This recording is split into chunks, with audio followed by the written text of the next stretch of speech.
In.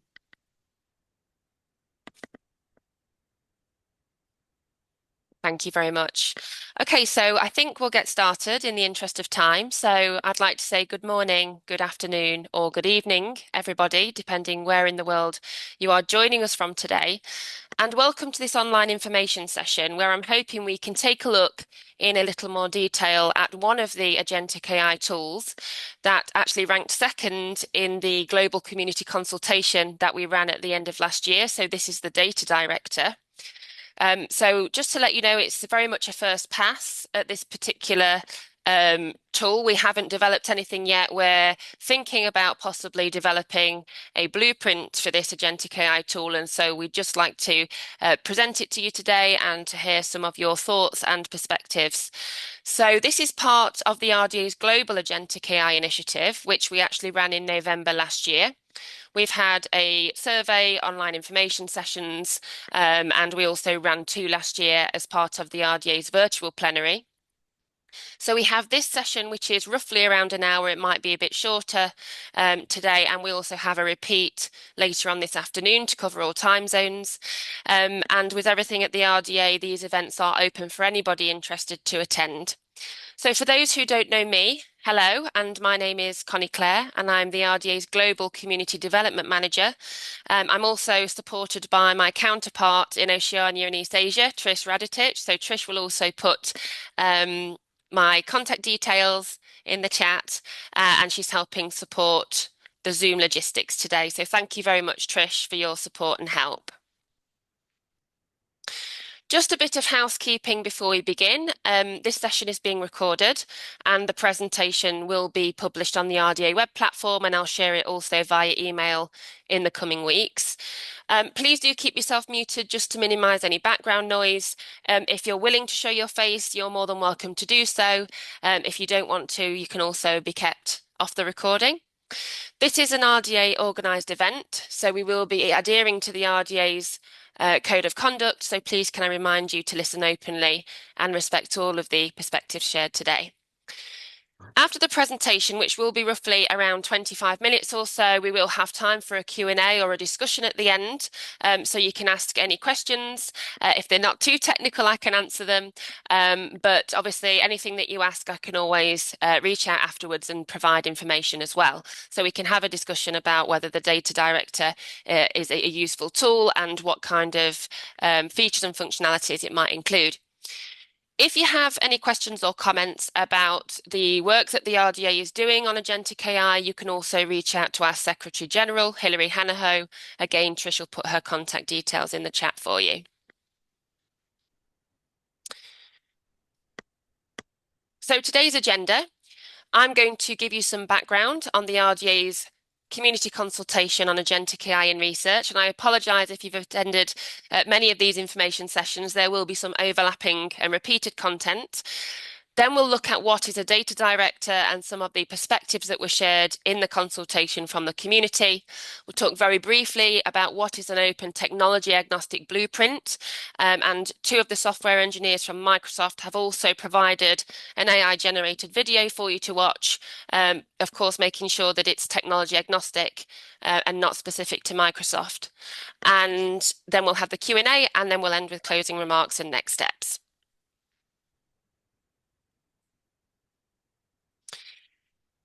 So for those that might be unfamiliar with the RDA, welcome to this event. The RDA is an international member-based organisation that has grown to comprise more than 16,000 members spanning 150 different countries, so we are very global.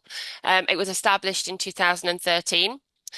And the community, the researchers and innovators come together to openly share and reuse data across boundaries, across technologies, disciplines and countries to address the grand challenges of society.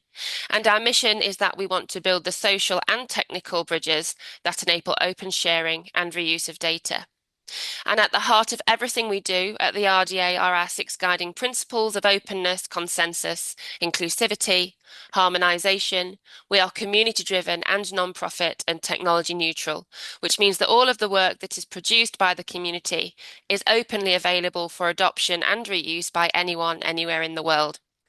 And if you're not yet a member of the RDA, just to let you know that it is free and open to anybody who agrees to our vision, mission, and guiding principles. So the work that the RDA Secretariat more formally started on artificial intelligence actually began almost 2 years ago. So we do have a dedicated web page where we have all of our past projects and initiatives. You'll be able to see the reports, the white papers, the slides and recordings from our past events, read about the future events that are upcoming. We've also got a section on that web page where our community experts are visible and highlighted. So these are those individuals who have contributed great work to the events and initiatives that we have run so far. You'll also be able to read about future work and how you can get involved, as well as see some RDA groups that might be of interest to you. So if you want to have a look at that page, this is where you'll find all of the information that we have on AI and agentic AI in particular. So in November last year, we ran a global community consultation on agentic AI in support of science and research. And this was in collaboration with one of our organizational members, Microsoft, as they have a mutual interest on this particular topic. So we wanted to find out how the community is currently using agentic AI, if they're using it at all, what are the needs and challenges that might exist, or where could or how could agentic AI have the greatest impact? And it is worth noting here that, of course, agentic AI or AI agents are becoming more commonplace. We're hearing more and more about them. It's somewhat of a buzzword. We appreciate that they might be able to autonomously assist with various tasks throughout the research lifecycle, from data publication through to research output and impact, could speed up research, reduce costs, and provide access to tools that might not otherwise be available. But we wanted to hear the community's perspective, so we ran a survey and 4 online information sessions in November.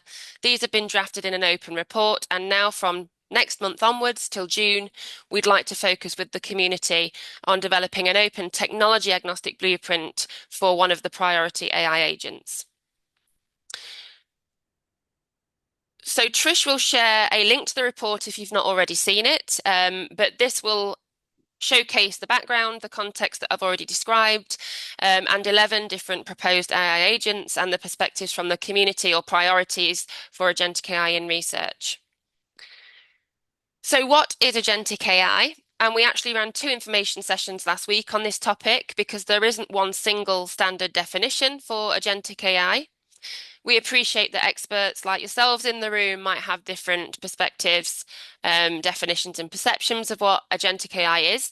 But for the purpose of the consultation and the development of the blueprint, we've established this definition that agentic AI refers to artificial intelligence systems that possess autonomy, goal-directed reasoning, and the ability to act independently with minimal human oversight. So this idea that a series of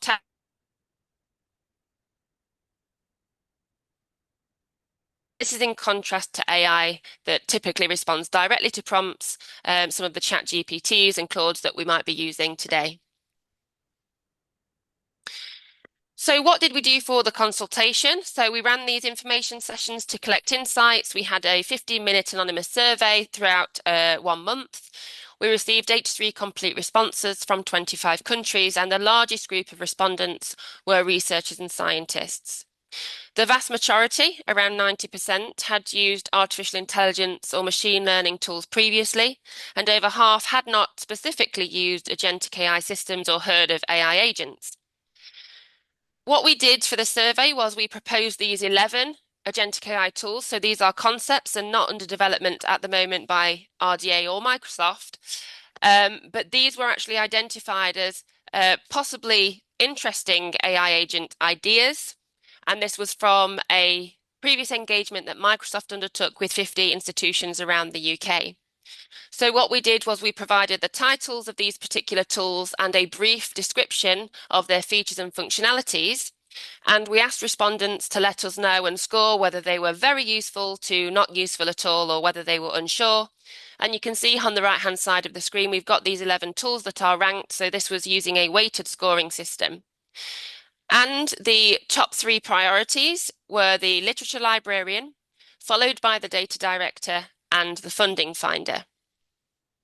You can see at the bottom as well, we've got collaboration catalyst, publication preparer, and ethics reviewer, and you might have your own ideas for why this is ranked in such a way. So I'd also like to share, this is somewhat of a busy slide, but it's also in the report if you'd like to have a look in more detail. But in the centre, you can see the research life cycle from the formulation of hypotheses and new research questions through to reporting on research output and impact. And you can see where those 11 possible AI agents could slot in around the research life cycle. So the literature librarian was promised to help with natural language literature searching, integration with library subscriptions or contracts to access articles, both open access and behind paywalls. The data director, which is the information session that we're obviously looking at today, is to help with automatic metadata creation, ensuring compliance with the FAIR and FAIR squared principles for AI specifically, could assign DOIs to datasets, and provide guidance on where data should be published and archived to be compliant. And then finally, the funding finder could scan these scattered or niche funding opportunities to match calls with ideas, provide templates for applications, and also suggest improvements based on previous successful applications from a university. So now I'm going to focus the next part just on the data director, because that is, of course, the tool that we are discussing today. So just a reminder, we just saw it on the previous slide, but the data director was pitched to be able to help with creation of metadata to ensure compliance with the FAIR principles, could mint DOIs for datasets, and also recommend appropriate repositories to ensure compliance with both funder and institutional requirements. And as you can see from the responses that we had in the survey, around just over 70% thought that the tool would be useful, either very useful or somewhat useful. Around 17% said that it wasn't useful, and 10% said that they were unsure as to whether it would be useful or not.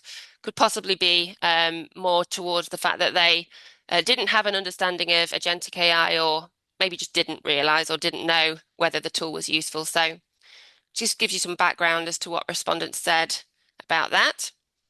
In terms of needs and features, the respondents said that automatic metadata creation to ensure fair compliance would be a top priority, and that this will allow researchers to spend more time on valuable activities such as conducting research. It could reduce human error and reduce the administrative overhead. Many said that researchers find creating metadata valuable, but they don't always have time to do it and sometimes don't know how to do it effectively. Some respondents said that this particular tool would be valuable for those smaller organisations that don't have the support staff, so those under-resourced institutions. There was also comments along the lines of standardising data and verifying manuscripts for fairness would be useful, although this wasn't within the original remit, but it would be a useful addition. Recommending appropriate or compliant repositories was also deemed as a need. And this idea to automate file packages and upload them to repositories to include the data software and metadata with quality assurance mechanisms over data was also a feature that was deemed useful. So when we come to the Q&A, if you've got any ideas for anything that is missing or could be added, then we would really appreciate hearing them. Of course, the needs and features were balanced with challenges and complexities.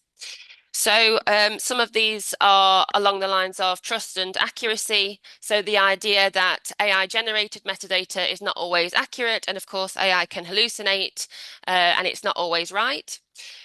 This would require a human in the loop to fact check those AI suggestions, and that might require some comprehension of technological requirements by users. So that was a slight concern. There were some transparency concerns, the fact that with AI generated metadata, it could actually misrepresent the data in the metadata. There was a question about who funds the DOIs, because of course this costs money. So how would that be achieved? And that's the question that we have. Some said that data repository identification is already an existing service. And there was a question about how to reconcile or balance institutional policies with AI recommendations, as of course institutions and organisations have their own repositories that they want to promote, and they have policies around that. So how will AI deal with that? And then also maintaining control over metadata, who's liable if the metadata is incorrect or misrepresents the data, and how to improve AI capabilities. So, how do we harvest training data for more accurate metadata was a question as well. So, some useful considerations there that we need to think about. And again, if you have any thoughts on this, you can either post them in the chat and we'll come back to them during the Q&A. So now I'm going to share some very high level thoughts about the blueprint itself. And again, I'd be happy to hear some of your thoughts on this as well. And then towards the end of this part, I will share a very short presentation from Microsoft on their insights and perspectives. So, what is an open technology agnostic blueprint? Well, the open aspect is that, of course, with RDA, everything is open. Anybody can get involved in its development within reason. Of course, we want to invite those that have some background as well in this particular topic. The actual output, the blueprint itself, will be freely accessible and available, transparently developed, and of course, community governed in alignment with our RDA's guiding principles. The technology agnostic aspect is that what is the tool? What does it do? What are its functional capabilities and how it behaves without prescribing a particular technology? So without prescribing a particular AI model, cloud provider, or infrastructure. And the blueprint is a community developed specification or framework that anybody should be able to implement afterwards with certain resources. So university, it could be a national infrastructure or commercial vendor. And of course, importantly, it should have the problem definition and some details about the users and other things. So I'll come on to that. So some considerations that we've already sort of thought about and wanted to share were how to really measure the compliance with the fair and fair squared principles. So how will this compliance be measured and validated? We've also got to think about accuracy and trust because, of course, there were some concerns about AI-generated metadata. So what kind of quality control mechanisms and human-in-the-loop checkpoints would we need to have? We also have to consider this institutional diversity, the different policies on repository use, who funds the DOIs, and of course, how data is governed and managed generally differs from institution to institution. We have to consider the transparency and explainability to avoid this black box idea to allow users to be able to really understand and challenge AI suggestions.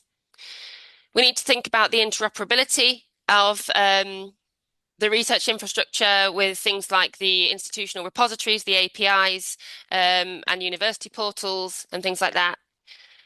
Thinking also about ethics and data privacy, particularly when it comes to generating metadata and accessing sensitive data sets, and of course the sustainability of this kind of tool in terms of financial, technical, community, scalability of it, long-term viability, maintenance, and its implementation. So lots of things to consider, and I'm sure you've also got some ideas yourselves as well.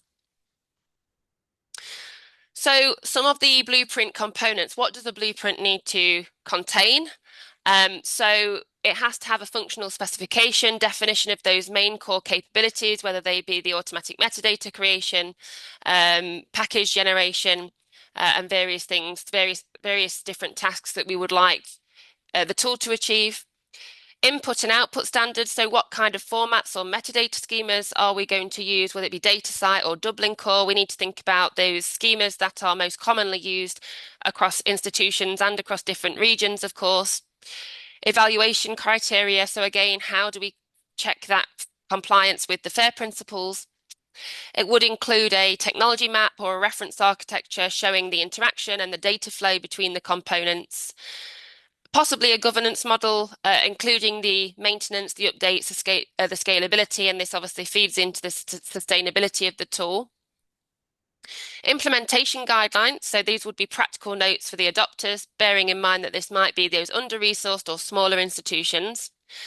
And also the known limitations and open questions that we've had that I've already mentioned, such as who funds the DOIs and how do we reconcile between institutional policies for repositories and AI suggestions.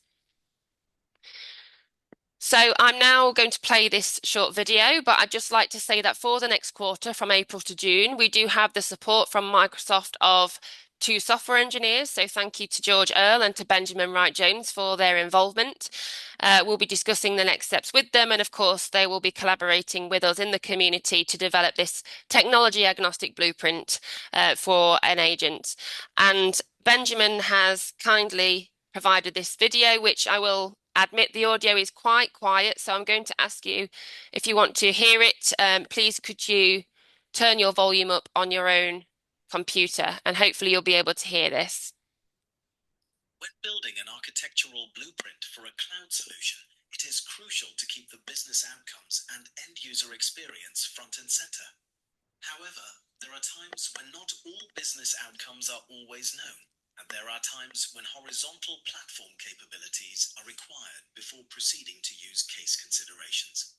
Architecture blueprints should provide a clear, scalable, and secure design that meets both business and technical requirements without being tied to any specific vendor. The process typically starts with understanding the business context. This means identifying the problems we are trying to solve, the users involved, and the expected outcomes. At this stage, we discuss functional requirements, what the system needs to do, and non-functional requirements such as performance, scalability, security, and availability. Next, we move into defining the high-level architecture. Here, we break the system into core components. For example, we might identify layers such as presentation, application logic, data, AI, and integration. The key is to think in terms of capabilities rather than specific services. For instance, compute, storage, networking, and identity management, instead of naming particular products. Once the high-level view is clear, we can focus on designing the core components in more detail.